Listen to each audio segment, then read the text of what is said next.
大家好，我是彩虹。昨天做的虎皮蛋糕卷剩下的蛋清，今天咱们来消耗它，做一款贴士蛋糕卷，像棉花一样白白的、软软的，超级治愈哦。我们先在碗中加入80克牛奶、45克玉米油，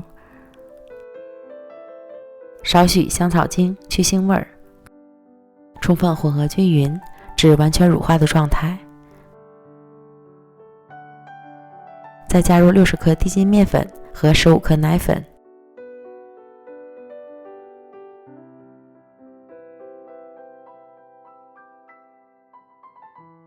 这次型拌匀成细腻顺滑的面糊，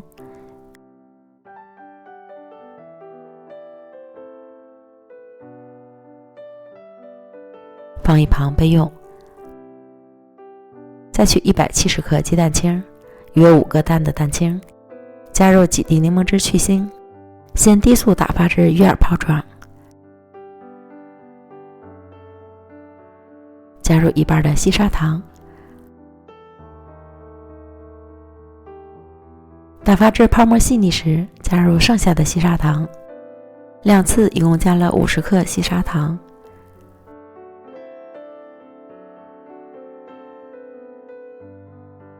打发至偏硬一点的实心发泡，像这样。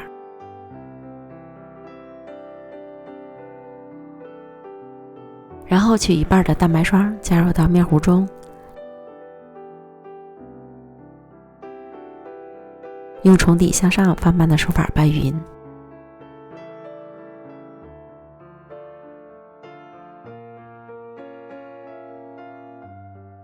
再倒入到剩下的蛋白霜中，翻拌均匀。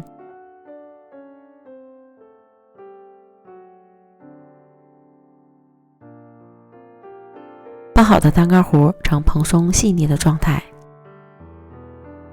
28厘米的方盘中铺好油纸，当然油布的效果最好。倒入蛋糕糊，这个蛋糕糊的流动性不是很好，要用刮板刮平。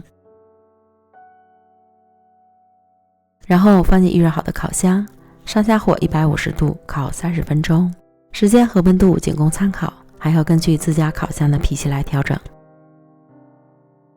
烤制蛋糕表面将要上色，就马上加盖一层锡纸，防止上色过深。时间到了，出炉了。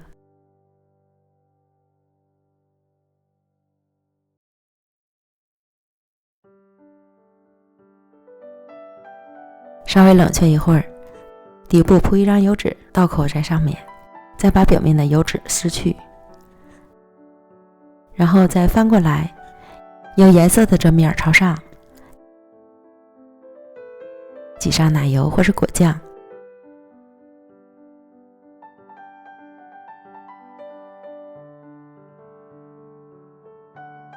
斜刀去边儿，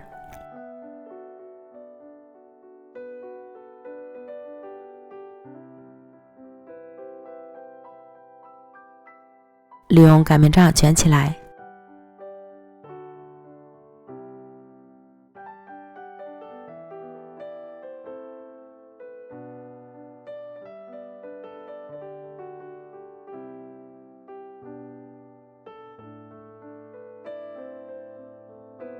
再静置一会儿，之后再切成小块，就可以开始享用了。超级治愈的贴士蛋糕卷，如果里面再加上白白的奶油，就更完美了。吃到嘴里如棉花般柔软，不干不腻，因为加了香草精，吃不出一点的单腥味儿。喜欢的朋友就赶快试一下吧。我们明天见，拜拜。